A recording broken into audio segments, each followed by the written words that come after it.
todos, bem-vindos à nossa quarta videoaula desse curso online de opções. O objetivo aqui é fechar com chave de ouro esse curso. Na primeira aula, só relembrando um pouquinho, na primeira aula falamos do basicão de opções, o que são opções, quais são os riscos, quem é o titular, quem é a sua contraparte, qual é a obrigação de cada um, qual é o dever de cada um, esse tipo de coisa bem como introdução mesmo. No nosso segundo vídeo, falei um pouquinho sobre precificação, como funciona, que tipo de dado influencia para cima ou para baixo no preço de uma opção, o que acontece em relação à volatilidade, em relação ao preço do ativo objeto, falamos das gregas e outros detalhes. Na aula passada, na terceira aula, falamos no começo sobre estratégia, em geral operações simples, operações envolvendo uma ponta, duas pontas, não muito mais do que isso, algumas envolvendo o papel também, como o financiamento, e algumas sem envolver o papel, como compras a seco, vendas a descoberto e as famosas travas. Hoje eu vou encerrar aqui falando de 3 operações diferentes, com características totalmente diferentes uma das outras. Vou falar das borboletas, que é um tipo de operação onde você escolhe, digamos assim, um valor onde você acredita que o papel vai estar, ou uma região de valores onde você acredita que ele vai estar no dia do vencimento. Depois vou falar de uma operação que é uma operação de alavancagem, ou seja, quando você acredita que o papel vai subir, você vai tentar se beneficiar mais ainda dessa alavancagem sem aumentar o tamanho do seu risco na operação. Bem interessante para mercados de alta. E vou falar por último de uma operação de proteção contra quedas. Na verdade, não é uma operação onde você ganha na queda, é uma operação onde você espera uma alta, porém você está um pouco com o pé atrás, um pouquinho reticente e quer se proteger um pouquinho contra quedas naquele determinado papel que você está operando. Então acho bem legal, são operações um pouco mais complexas, operações aqui envolvendo até mesmo 4 pontas diferentes de opções, então vale a pena prestar atenção aí, pode ver o vídeo, rever de novo, rever, escrever no papelzinho sem nenhum problema, que não tem muito jeito mesmo. Opções, assim como quase tudo no mercado financeiro, a gente acaba aprendendo com a repetição, a gente aprende a teoria, vai para a prática, vê uma vez, 2, 3, 4, até que o negócio já entra no nosso sangue e a gente começa a falar daquilo sem nem perceber direito. Então, bom, hoje eu vou começar falando de uma operação chamada de borboleta, uma operação também muito conhecida. Qualquer livro ou apostila básico de opções que vocês peguem por aí, comprem numa livraria, peguem em qualquer site, em qualquer fórum, em qualquer blog ou qualquer coisa do tipo, fala sempre desse tipo de operação. É uma operação que pode ser feita de uma maneira comprada ou de uma maneira vendida. Eu vou falar apenas de uma, até porque é uma operação que vai demandar algum tempo de explicação. O outro lado é simplesmente fazer as pontas inversas, vocês já vão entender o que eu estou falando. Bom, para começar, borboleta. Que raio de operação é essa? Como é que funciona essa operação? Qual é o risco e principalmente como é a montagem dessa operação? Vamos então para a nossa apresentação aqui? Bom, a borboleta, nesse caso, vai envolver 3 pontas diferentes. Eu vou comprar uma opção de compra, ou seja, eu vou comprar uma call de um strike 24. 24, gente, só para deixar claro, é só um exemplo fictício que eu usei para ilustrar aqui. Então eu vou comprar uma opção de strike 24, por ela eu vou pagar R$ 3,10. Como eu estou comprando 1.000, o financeiro que eu vou ter que gastar nessa operação aqui seria de R$ 3.100, portanto eu gasto R$ 3.100. A minha ponta seguinte é a do meio, ou seja, um strike acima do 24. No caso eu escolhi um strike 26. Eu vou vender as opções dessa vez, mas eu não vou vender nessa mesma quantidade aqui de 1.000 opções. Eu vou vender dobrado. No caso, como eu tinha feito 1.000 opções na primeira perna, eu vou vender 2.000 opções nessa segunda perna. Como cada opção vale R$ 1,85, eu vou receber do mercado cerca de R$ 3.700, que vai entrar como crédito da minha venda. Porém, a operação ainda não acabou. Eu ainda preciso comprar o próximo strike de cima. Eu comprei o 24, vendi dobrado o 26 e vou comprar de novo aqui o 28, sempre com opções de compra. Qual é o prêmio dessa 28? R$ 1,14. Novamente eu vou comprar 1.000, portanto vou gastar R$ 1.140. Qual é o saldo total dessa minha bagunça aqui? Primeiro, eu vou gastar R$ 3.100, depois eu vou receber R$ 3.700, depois eu vou gastar R$ 1.140. Ou seja, para a montagem da operação,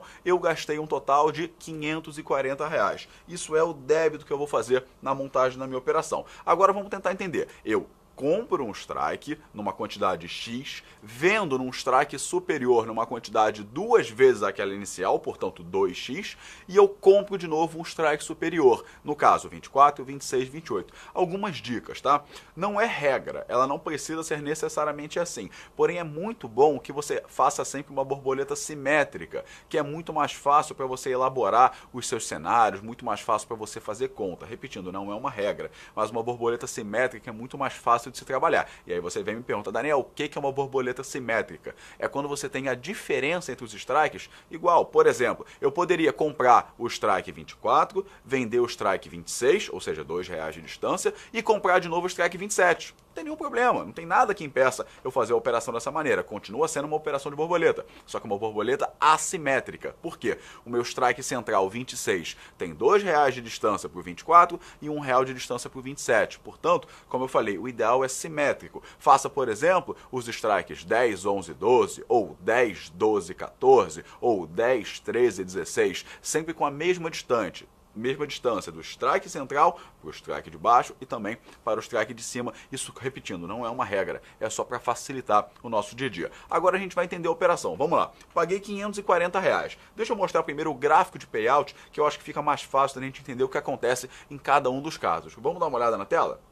Como vocês podem perceber por esse gráfico aqui, o meu objetivo é sempre acertar o meio dela. O melhor cenário para mim é quando o papel em questão fica exatamente no prêmio no strike do strike central, no strike da minha opção central. No caso era 24, 26, 28. Portanto, o papel a R$26 no dia do vencimento dessa operação é exatamente o melhor dos cenários para mim. Vocês podem perceber que eu tenho um gráfico horizontal numa extremidade, na esquerda, e depois na direita. Portanto, de novo, assim como nas travas, o meu ganho máximo é limitado e o meu prejuízo, tanto para um lado quanto para o outro, também é limitado. Então vamos aos cenários, tá? Primeiro, daqui do 24 para a esquerda. O que vocês acham que vai acontecer? Todas as opções são opções de compra.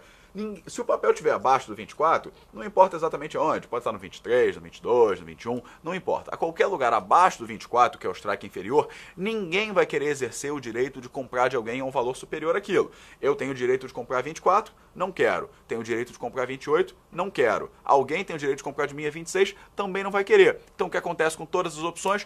Todas viram pó. Ninguém vai exercer ninguém. Qual é o meu saldo final? Prejuízo. De quanto? Do valor que eu usei na montagem. Lembra aqueles R$540 que eu paguei para montar a operação? Isso é o meu prejuízo máximo na operação.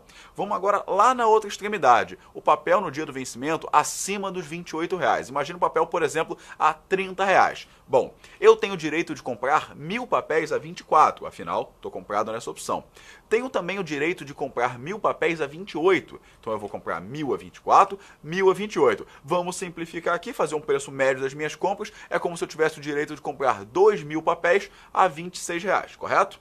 Só que ao mesmo tempo eu estou vendido em 2.000 opções de strike 26. Portanto, alguém tem o direito de comprar de mim 2.000 ações a R$26. Eu havia comprado 2.000 a 26, na verdade 1.000 a 24, 1.000 a 28 e vendi 2.000 a 26. Qual é o meu saldo final? Nada, não tem saldo final. Meu saldo final é zero. Em toda essa bagunça aqui de exerce daqui, é exercido dali, o meu saldo final é zero. Então, novamente, qual é o resultado final da minha operação? Prejuízo de R$540. Lembram? Lá na minha montagem, lá atrás. Então, Daniel, se o papel estiver abaixo do 24 é ruim, eu estou no meu prejuízo, acima do 28 também. Quando que eu estou no lucro, então? Quando o papel estiver no mais próximo possível do centro da minha borboleta. Vamos imaginar que o nosso cenário perfeito, o cenário ideal, o papel está exatamente a R$26, que é o centro da minha operação. Vamos lá. Papel é R$26, eu tenho o direito de comprar de alguém a R$24. Vou lá e vou comprar 1.000 a R$24. Alguém até tem o direito de comprar de mim a 26, mas por que ele vai exercer de mim a 26? Por que ele não compra simplesmente no mercado? Mas tudo bem, mesmo que ele queira exercer de mim a 26, ele vai exercer de mim a 26. Eu comprei 1.000 a 24 no mercado, tenho que entregar 2.000 para ele. Eu compro mais 1.000 a 26, então como é que fica o total? Das 2.000 que eu vou vender para ele a 26, 1.000 eu comprei nos mesmos 26, portanto 0 a 0, não ganhei nem perdi, e as outras 1.000 foram as 1.000 que eu exerci no 24. Portanto, eu compro 1.000 a 24 e vendo 1.000 a 26. Qual é o resultado final? Eu tenho um lucro de R$2.000, menos, é claro, aqueles R$540 que eu havia pago lá atrás na montagem da minha operação. Agora que eu falei esse passo a passo, vamos voltar aqui mais uma vez, só para tentar ilustrar isso melhor. Bom, em valores arredondados aqui, sempre que o papel estiver abaixo do strike inferior, prejuízo de 500 e pouquinho que é o preço da minha montagem.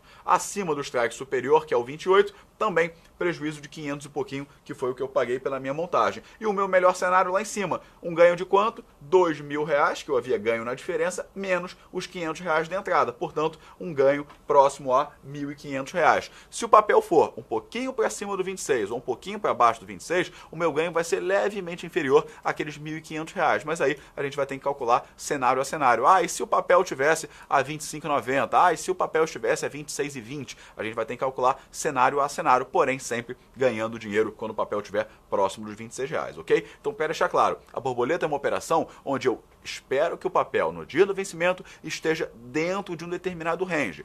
Nesse caso, nesse exemplo, entre os 24 e os 28. Porém, quanto mais próximo do centro da operação, no caso 26, que é a minha opção vendida, quanto mais perto do centro, melhor. O melhor cenário do mundo para mim é, no dia do vencimento, o papel cravado nos R$26, ok? Então essa é uma operação onde eu não escolho se o mercado vai subir ou se o mercado vai cair. Eu escolho aonde o papel vai estar, numa determinada faixa de preço. A próxima operação que eu vou falar agora é uma operação que eu gosto bastante também, é uma maneira muito inteligente de se alavancar quando a gente está pensando numa operação de alta, quando a gente tem uma expectativa positiva em relação ao mercado ou especificamente em relação a um papel qualquer. Vamos dar uma olhada na tela aqui? Essa operação era chamada de Call Ratio Spread. Algumas pessoas até chamam de outros nomes por aí, mas a gente aqui usa esse nome, então eu vou manter o nome original dela, Call Ratio Spread. Como funciona? São 3 pontos diferentes. Envolve o papel. Então, primeiro passo, eu compro o papel à vista, a ação, ABCD4. Quantas eu vou comprar? 1.000 ações, novamente é um exemplo, tá? Fictício. O papel custa R$26. Portanto, eu vou gastar R$26.000 para comprar essas 1.000 ações.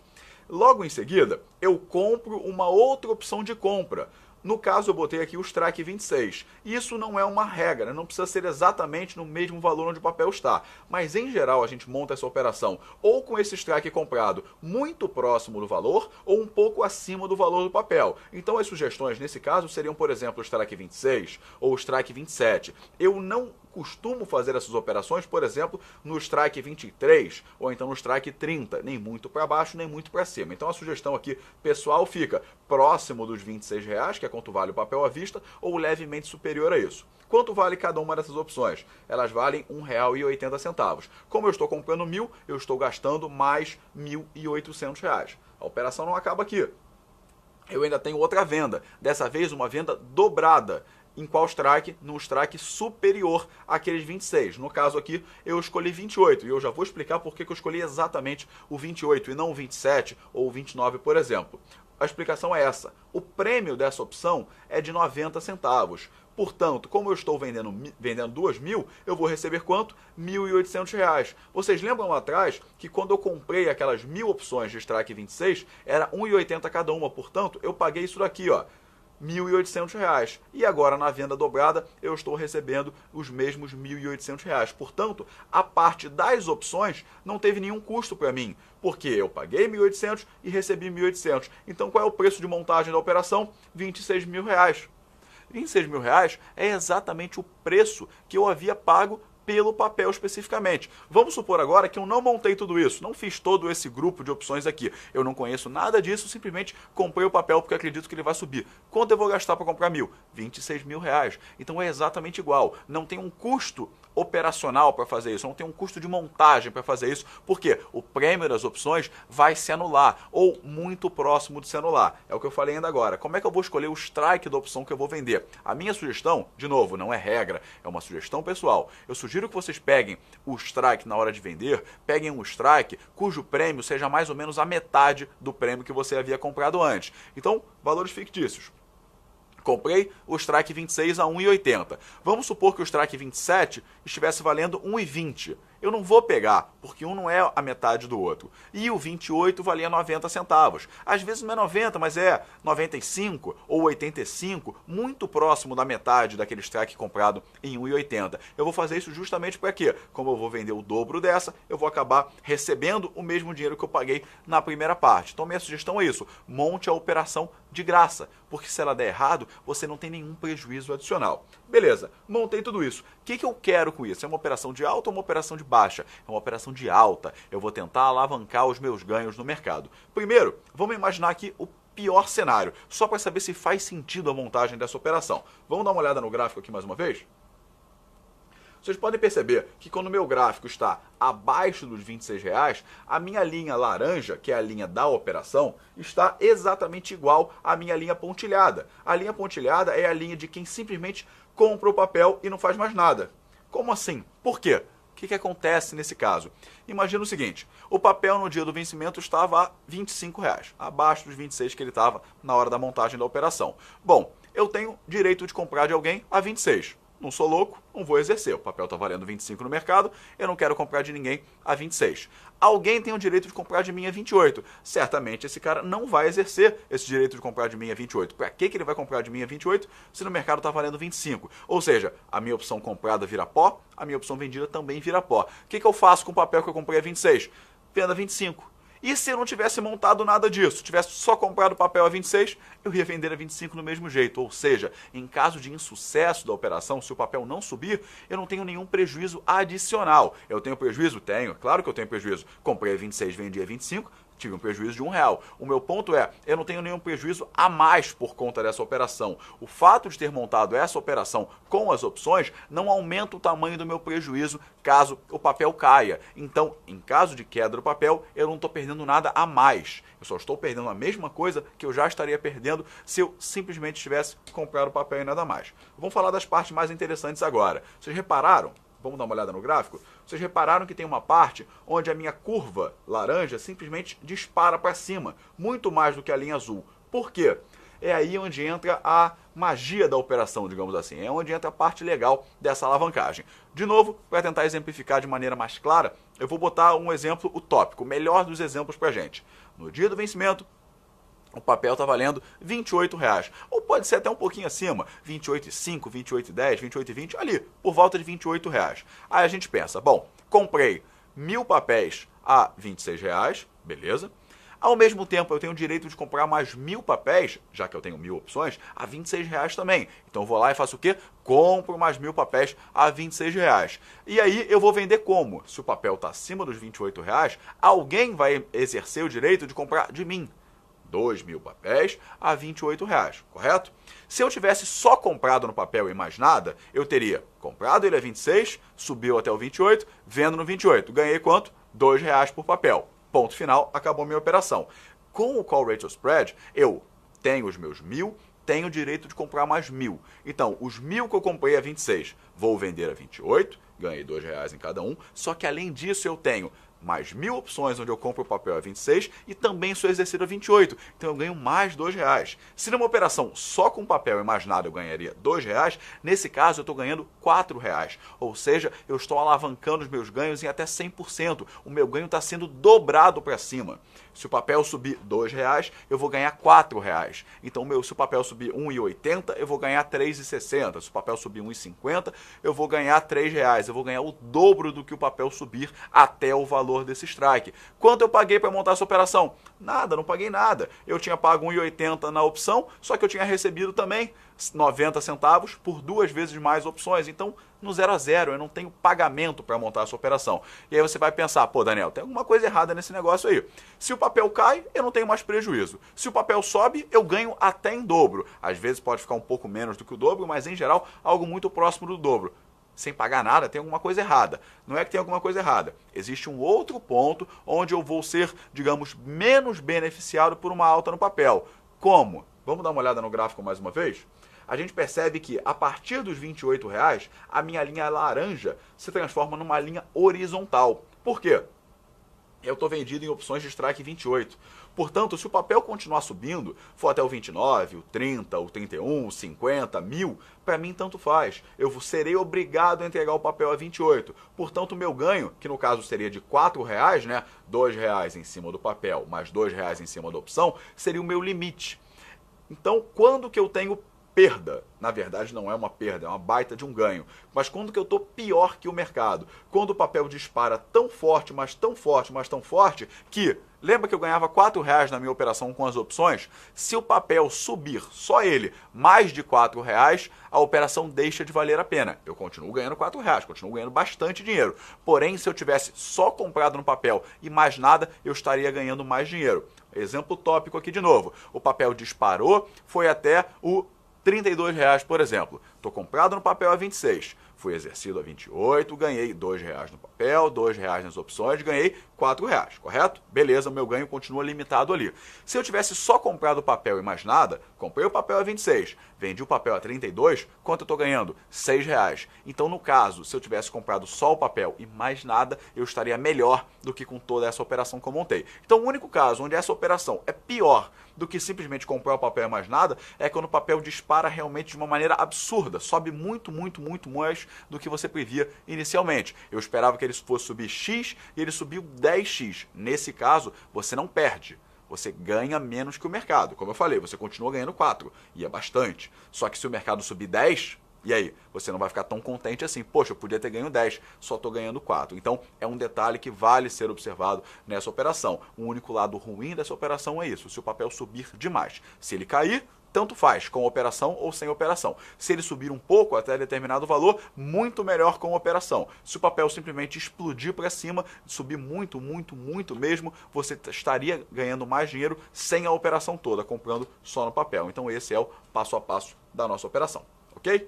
Bom, vou falar agora da nossa última operação aqui, talvez a mais complexa delas, então um pouquinho de atenção especial nesse caso aqui. Ao invés de simplesmente montar a operação passo a passo, como eu fiz nos outros casos, eu vou botar aqui um exemplo, algo parecido com um estudo de caso ou alguma coisa assim. Bom, a gente já sabe o que são opções de compra, que me dão o direito de comprar alguma coisa, e uma opção de venda, que me dá o direito de vender alguma coisa. Então eu te pergunto, qual é a maneira mais simples do mundo de se proteger o papel contra uma queda? Compro um papel e compro uma put. Uma put me dá o direito de vender o papel. Então imagina o seguinte, eu compro um papel, de novo, a R$26 e eu compro uma put, que me dá o direito de vender o papel a R$26. Gente, o papel pode cair para 24, para 20, para 10, para 5, pode valer 1 centavo, que para mim, ó, tanto faz, não estou nem ligando. Por quê? Eu tenho o direito de vender o papel a R$26. E aí você pergunta então, pô Daniel, então por que todo mundo não faz isso, já que é tão simples? Tem um probleminha, é caro. Uma put não custa barato. Uma put custa bastante dinheiro, principalmente se for para um vencimento um pouco mais longo. No caso do nosso exemplo aqui, que eu vou entrar em detalhe já já, a nossa put, no caso, no mesmo strike 26, custaria em torno de 55 centavos. Então a gente para pensar, eu estaria pagando, como o papel custa R$26, arredondando aqui, eu estaria pagando em torno de 2% do valor do papel em seguro, digamos assim. Só que eu não quero. Por quê? Imagina que o papel suba um pouco. Subiu de R$26 para R$26,50, por exemplo. Nossa, legal, né? Vamos bater palma. Ganhamos 50 centavos na operação. Estamos super felizes. Só que eu paguei 55 centavos no meu seguro, na minha put lá atrás. Então o papel subiu 50 centavos e eu que deveria estar feliz por estar ganhando dinheiro, não estou ganhando dinheiro. Por quê? Porque o que eu havia pago lá atrás numa put é superior ao que o papel efetivamente subiu. Então nesse caso eu só ganharia dinheiro se o papel subisse muito, mais do que os 55 centavos. Então é uma operação que geralmente não é feita por isso. Primeira coisinha que a gente vai colocar aqui para tentar melhorar essa operação. Eu chego para você e falo, tá bom, e se, em troca de uma operação mais barata, o meu seguro não for ilimitado? Por exemplo, você quer um seguro, né? Para poder vender o papel se ele estiver abaixo de R$26. Beleza, não vai te proteger até R$10, até R$1. Mas e se eu te der uma proteção, por exemplo, de R$2? Eu te dou uma proteção dos 26 aos 24. Bom, parece alguma coisa já bem razoável, né? Então o que eu vou fazer? Eu, ao invés de só comprar uma put de strike 26, eu vou comprar uma put de strike 26 e vender uma put de strike 24. Como é que isso funciona? Se o papel estiver até R$24, eu estou totalmente protegido contra quedas. Se o papel for para baixo de R$24, a minha trava de put, nesse caso, já não vale de muita coisa. Abaixo de R$24, eu começo a perder dinheiro. Já vou entrar em detalhes adicionais aí em relação ao passo a passo da operação, ao caso 1, caso 2, caso 3, já vou falar isso. Deixa eu só continuar o meu raciocínio aqui. O ponto é, mesmo vendendo essa opção, no caso essa put mais para baixo, por razões óbvias, uma put de strike 24 tem um valor mais baixo do que uma de strike 26. Nesse caso aqui no meu exemplo, essa put valia 15 centavos. Então eu estou comprando uma put de strike 26 a 55 centavos e vendendo uma de strike 24 a 15 centavos. A minha proteção é limitada agora, só que eu ainda estou pagando 40 centavos para montar essa operação e eu não gosto de montar operações pagando para isso. Então o que eu vou fazer? Minha última sacada aqui, o meu segundo passo para melhorar a operação. Já que eu estou pagando 40 centavos, eu faço como se fosse um financiamento. Eu vendo uma opção de compra dessa vez fora do dinheiro. Eu estava falando dos strikes 26 e 24, eu vou, por exemplo, vender uma opção de compra de strike 28. Peraí, Daniel, estou confuso. Não, vamos lá, é simples. Eu estou comprado na ação, vamos dar uma olhada na tela aqui. Eu estou comprado na ABCD4, preço dela R$ 26, quantidade 1.000. Vocês vão reparar que a quantidade é 1.000 para todo mundo, é igual para todo mundo nesse caso. Vou gastar R$ 26.000. Depois disso, eu vou vender uma opção lá embaixo de strike 24 por 15 centavos. Vou receber para isso R$ 150. Depois disso, eu vou comprar uma put no dinheiro, ou seja, no strike 26, por 55 centavos. Quanto eu vou pagar por isso? R$ 550. Por último, eu vou vender uma opção de compra. Notem, M é uma série de puts, A é uma série de calls. Eu falei isso na primeira aula aqui, no nosso primeiro encontro. Portanto, é uma opção de compra de strike 28. Quanto ela custa? 40 centavos. Portanto, eu vou receber R$ 400 só nessa venda. Então, como é que vai ficar o passo a passo da nossa operação? O saldo, eu paguei 26 mil, recebi 150, paguei 550 e recebi 400. Esquece os 26 mil aqui da esquerda. Foca só nessa parte da direita. Você concorda que o prêmio das opções se anula?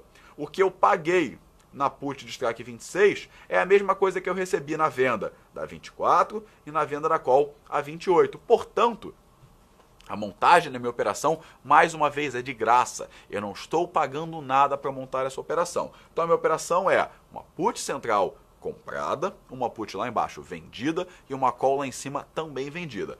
Tenho certeza que com o gráfico de payout agora vai ficar um pouquinho mais evidente, um pouquinho mais claro o que a gente tem a falar. E aí sim eu vou traçar o cenário a cenário.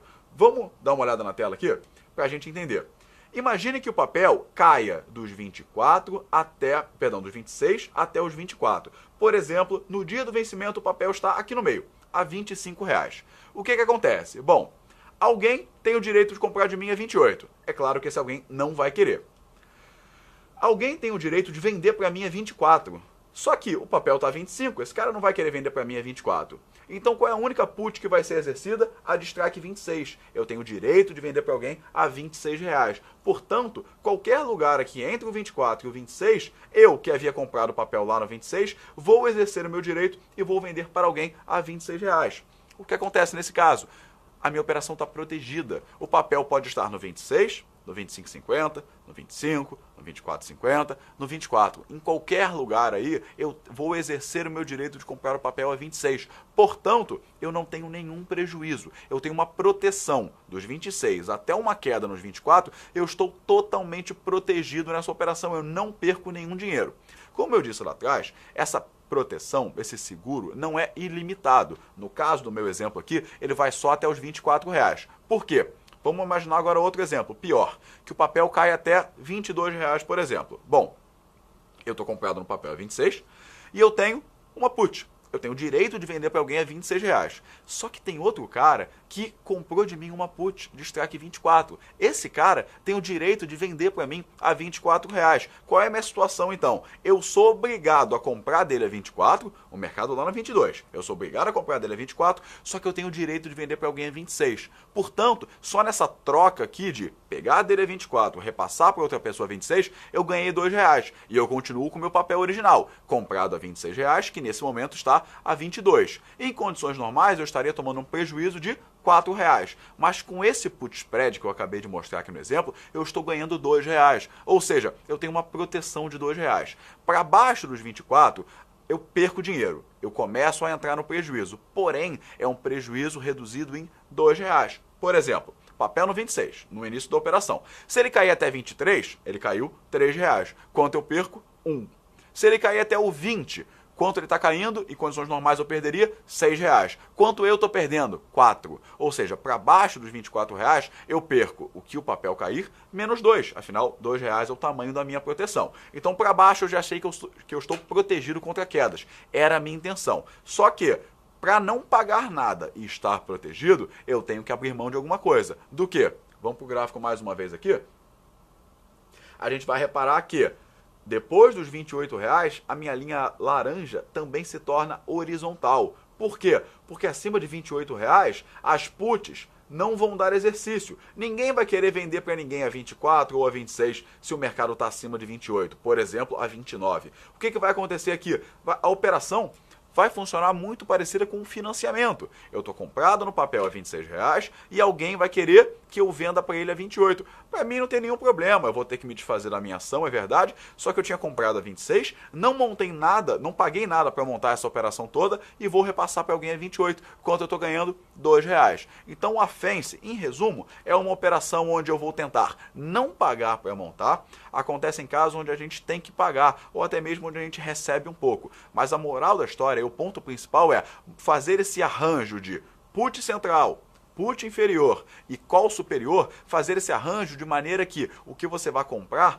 tem um preço parecido com o que você vai vender, para no final das contas você não desembolsar nada para montar a operação. Existem casos onde você não vai conseguir cravar exatamente no zero esse valor, mas não tem problema. Imagina nesse caso aqui, se eu tivesse, por exemplo, que pagar 4 centavos para montar a operação, ou então se eu recebesse 8 centavos para montar a operação. Geralmente são valores bem pequenos. Eu só aceito montar essa operação quando esses valores forem bem pequenos. E isso é bastante usual, pode ter certeza disso. Não é muito difícil achar uma operação parecida com a que eu acabei de citar aqui no dia a dia, no mundo real mesmo, nas operações do dia a dia na nossa bolsa. Então o que a gente vai tentar fazer é um ajuste para que eu pague ou nada ou muito próximo de nada. Se eu tiver que pagar, que seja bem pouquinho. Então a operação é, eu tenho uma proteção limitada, por exemplo, de R$2 nesse caso. Lembre-se, o papel vale R$26. Uma proteção de R$2, fazendo uma continha rápida aqui de cabeça, é uma proteção de mais ou menos uns 8%, 7, 8%. É uma proteção considerável, ou seja, se o papel cair até 7, 8%, você não perde nada, está 100% protegido contra quedas, é um seguro mesmo. E em contrapartida, se o papel disparar para cima do valor da sua call, portanto, para cima dos R$28, o seu ganho está limitado ali. Lembrando, você não está perdendo dinheiro, você vai deixar de ganhar mais do que aquilo. Se o papel subir até o 29, você não ganha 3, você só ganha 2. É uma troca que a gente está fazendo. Eu estou trocando um pedaço do meu ganho se o papel subir por uma proteção. Essa operação é ótima quando? Se o Call Ratio Spread que eu falei antes era uma operação ótima quando você acredita numa forte alta no mercado, onde você tem ali quase que certeza mesmo, uma convicção muito forte de que o papel vai subir, no caso da Fence, é comum ela ser montada quando você acha que o mercado vai subir, porém, ou você tem um perfil mais conservador e está naquela de, eu quero comprar, mas e se cair? Eu não estou tão confiante assim, então eu quero montar um seguro aqui, eu quero montar uma pequena proteção. Ou então quando o mercado está muito volátil e você começa a não se sentir muito confortável, onde você acredita sim que vai subir, porém não tem tanta certeza, tanta convicção assim. E aí, por via das dúvidas, é melhor montar uma proteção. Em geral, essa operação é muito legal para os investidores mais conservadores, para aqueles que prezam muito mais deixar de perder dinheiro do que efetivamente ganhar dinheiro. O seu foco principal aqui não é bombar de ganhar dinheiro, afinal você tem um limite de ganho, como eu acabei de botar no nosso exemplo aqui. A sua operação principal aqui, o seu foco nessa operação é proteger o seu dinheiro, proteger o seu papel, ok? Todas essas operações que eu falei aqui podem ser feitas em qualquer papel, absolutamente qualquer papel, desde que haja algum tipo de liquidez no mercado. Você vai ter que comprar uma opção, você vai ter que vender uma opção e coisas do tipo. Mas não há nenhum tipo de restrição. Só dá para montar naquele. Só dá para montar quando o mercado sobe. Não, você monta quando você quiser, no papel que você quiser, tá? Então, essa era a nossa última operação. Eu sei que a Fence é um pouquinho complicada, mas é aquilo que eu falei. A gente vai meio que se habituando a ela, cada vez que a gente olha de novo, Poxa, eu vou examinar um cenário, poxa, eu vou examinar um outro cenário, ela acaba entrando aqui na nossa veia, a gente já começa a falar dela sem nem sentir direito. E é claro, vale lembrar que a gente vai ficar sempre à disposição de todo mundo aqui para tirar dúvidas, seja através dos analistas, seja através de mesa de operações, atendimento. A gente tem as mais diversas formas de tirar qualquer dúvida que eventualmente apareçam, e é claro que elas aparecem. Na verdade, eu já tive alguns professores na vida que falavam exatamente isso: quem não tem dúvida, às vezes é porque não entendeu nada. Então a dúvida é uma coisa muito saudável,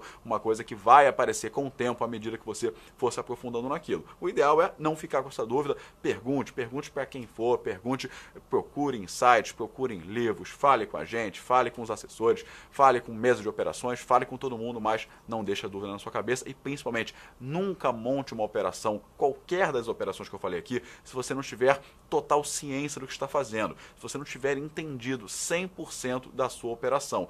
Ah, e no cenário tal o que acontece? Ah, eu sei.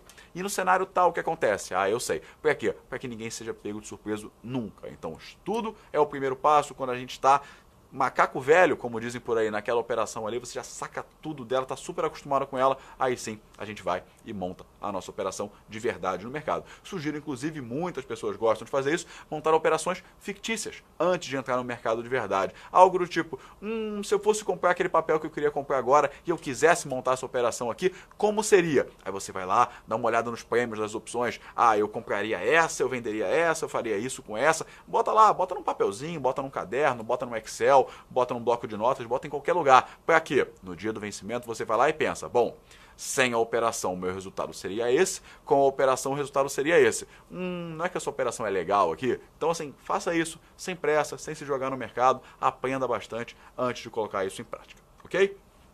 Bom, como em todas as outras aulas também aconteceu, eu vou passar aqui algumas perguntas que eu vim recebendo nos últimos dias, algumas perguntas referentes principalmente ao conteúdo dessa nossa última aula, desse nosso quarto encontro. A primeira pergunta diz o seguinte: a borboleta é uma operação de volatilidade? Bom, é uma pergunta bem legal e é uma dúvida que muita gente tem, porque na verdade é um desentendimento de técnica, digamos assim. Bom, a borboleta, como eu falei lá no comecinho, eu expliquei aqui a borboleta comprada, que é a compra das extremidades e a venda dobrada no meio. Mas existe também a borboleta invertida, que é a venda das extremidades e a compra dobrada do meio. Em uma, eu quero que o papel fique dentro daquele valor, e em outra, eu quero que o papel fique em qualquer lugar menos dentro daquele valor. Ou seja, fora ou para baixo do strike inferior ou para cima do strike superior. Porém, chamar de operação de volatilidade, eu acho um leve engano. Não é que seja um absurdo. É que o ponto é o seguinte: uma operação de volatilidade, por definição, é uma operação onde você está comprado em Vega. Lembra do Vega lá da nossa segunda aula, que era o quanto uma opção é valorizada ou desvalorizada de acordo com o aumento ou diminuição da volatilidade no papel à vista? Então, nessa operação, não necessariamente para você ter ganho ou ter prejuízo depende do Vega. Imagina, por exemplo, que você está numa borboleta vendida, e aí você está querendo que o papel saia daquelas extremidades. O papel fica cravado no meio dela por 1 dia, 2 dias, 3 dias, 4, 20 dias. No dia do vencimento, ou um dia antes do vencimento, o papel sobe 10% e sai daquela região. A volatilidade do papel não aumentou, a volatilidade do papel durante 20 dias, 19, 18 dias, foi praticamente zero, e mesmo assim você teve sucesso na sua operação. Outro caso, na borboleta comprada, que foi aquela que eu falei aqui, a gente tem aquele gráfico que é horizontal nas extremidades e parecido com um triângulozinho aqui, um chapeuzinho no meio, onde eu quero que o papel fique bem no meio. Algumas pessoas falariam, eu vou vender volatilidade, porque eu quero que a volatilidade diminua. Aí eu digo para você o seguinte: o papel vai lá em cima, lá nos R$50, despenca lá pro 10, sobe pro 50 de novo, vai no 10 de novo, e no meio da operação, tá lá no 26, que era o centro da nossa operação. Como é que tá a volatilidade desse papel? Explodindo, gigantesca, absurdamente alta, e você teve lucro na sua operação. Então, assim, é uma operação onde, em geral, você se beneficia do aumento ou da diminuição da volatilidade, dependendo de qual borboleta você estiver operando, mas eu não chamaria exatamente de uma operação de volatilidade, já que nós sequer entramos no mérito aqui de analisar o Vega de cada uma das opções, em qual eu estou mais comprado, em qual eu estou mais vendido, em qual me beneficio de uma alta da volatilidade. Então eu não vou chamar de operação de volatilidade, mas na prática, na maioria dos casos, é o que acontece, ok? Bom, próxima pergunta: a margem de garantia é muito alta para essa operação de alavancagem? Bom, a operação de alavancagem, imagino que você esteja se referindo à nossa querida Call Ratio Spread. Bom, não há uma margem, eu não preciso colocar margem em dinheiro. Vocês podem ter reparado que algumas dessas operações que parecem complexas, na verdade são a junção de pequenas operações que a gente já conhece. Por exemplo, eu vou até mudar de assunto aqui antes de responder essa sua pergunta, a borboleta.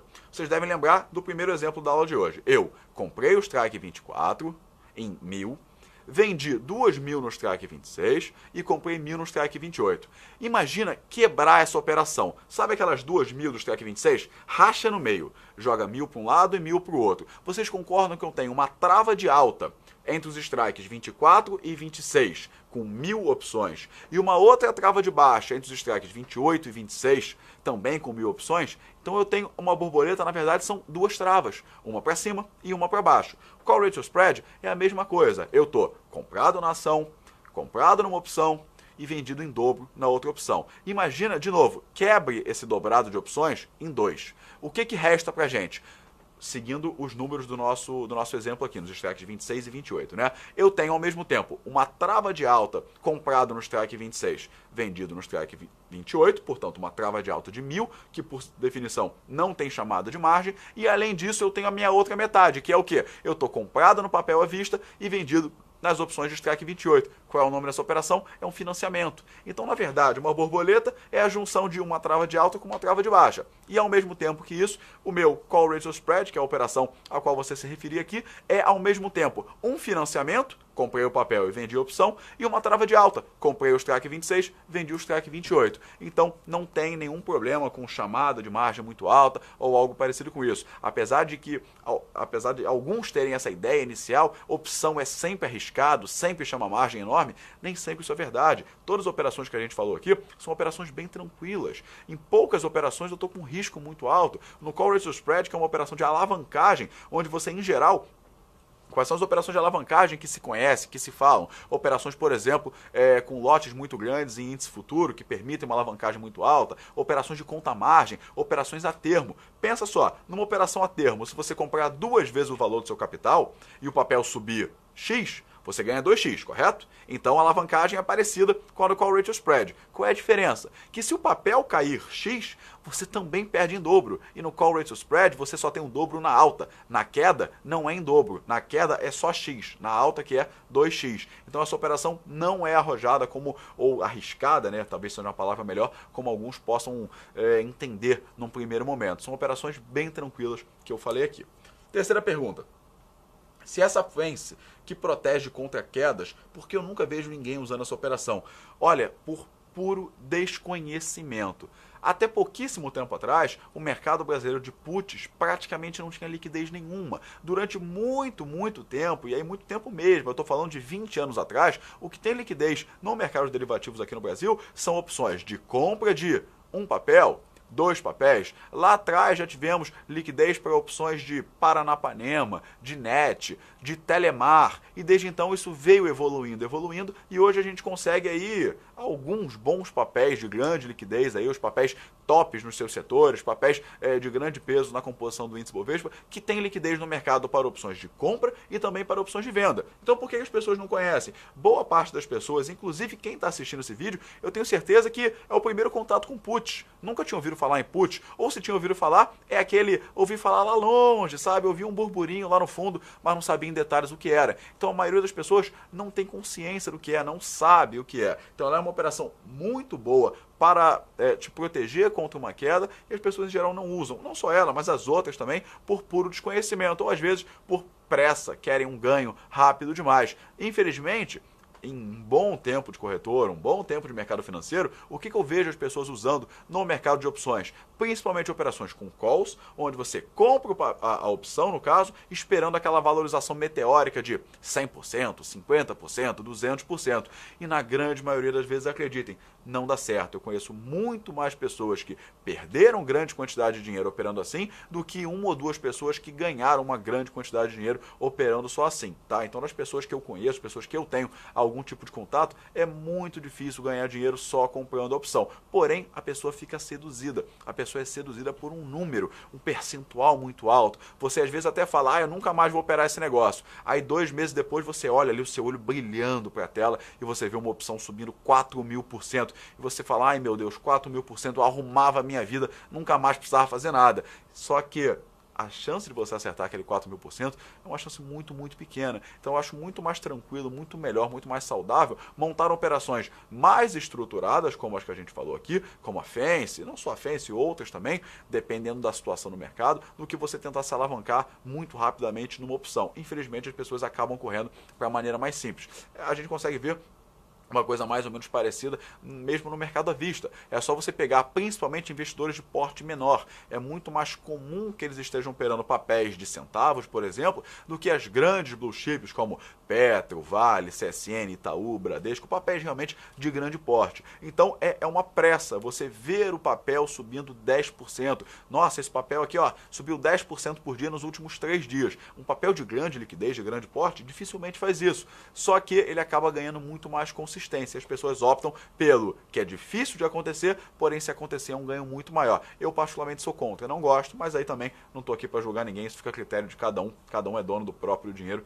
e sabe o que faz com ele. Bom, nossa última pergunta aqui, de todas as operações estruturadas, qual é a melhor?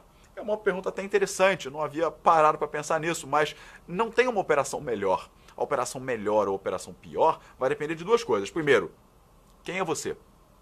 Você é extremamente conservador?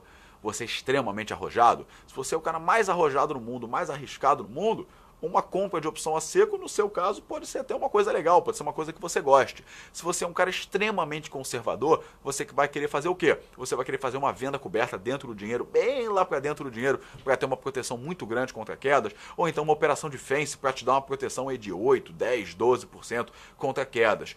E, por outro lado, se você é um cara mais arrojado, vai querer operações que permitam o seu ganho maior. Você vai adorar, por exemplo, uma trava de alta, vai operar, por exemplo, uma call ratio spread que pode dobrar o seu ganho. Então, essa é a primeira pergunta. Quem é você? Segunda pergunta, talvez até mais importante. O que você espera do mercado? Então, não tem melhor operação. Se você acha que o mercado vai despencar, eu nunca vou falar para você que uma trava de alta vai ser uma operação boa, vai ser a pior operação que você pode fazer. Se você acha que o papel vai cair, se você acha que o mercado vai cair.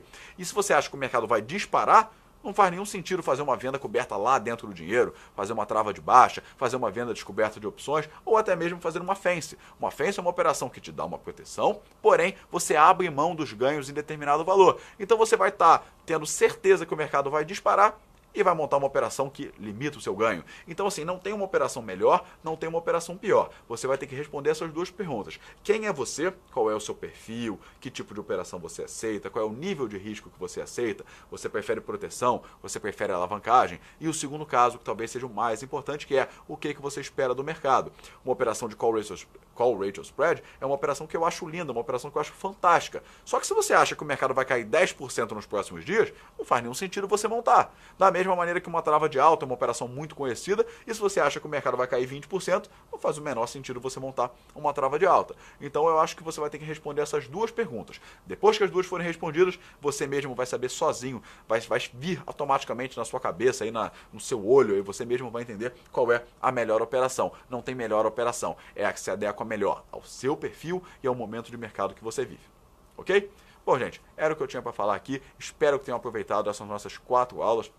Espero que tenham sido proveitosas, que vocês consigam operar melhor o mercado de derivativos. Quem estiver conhecendo agora, que comece da maneira correta e não simplesmente sem saber direito o que é, operando para um lado, operando para o outro e às vezes tendo prejuízos muito grandes. Então, espero ter principalmente aqui desmistificado os derivativos, no caso aqui, as opções. Tirar aquela ideia que eu falei lá no comecinho da primeira aula, tem gente que fala, é cemitério de malandro, opções são coisas muito arriscadas, quem opera opção quebra. Acabaram de ver que não é nada disso. Vou mais uma vez fazer a mesma referência que eu fiz. O mercado de opções é igualzinho a um remédio. Se você está com uma dor de cabeça, por exemplo, foi no médico, ele te recomendou um comprimido, você tomar, ele vai ser ótimo para você. Agora, se você simplesmente pegar 50 comprimidos e tomar de uma vez, o resultado não vai ser o mesmo, é claro. Então, com opções é muito parecido. Você tem lá uma ferramenta fantástica. Se você usar ela na quantidade certa, na dose certa, no momento certo, ela só vai te ajudar. Se você usar ela assim, de qualquer maneira, sem querer saber dos resultados, sem querer se preocupar com nada no futuro, provavelmente o resultado vai ser uma coisa muito ruim, ok? Bom, gente, obrigado para todo mundo pela audiência, obrigado por assistir o programa e espero de verdade que tenham gostado. Até a próxima.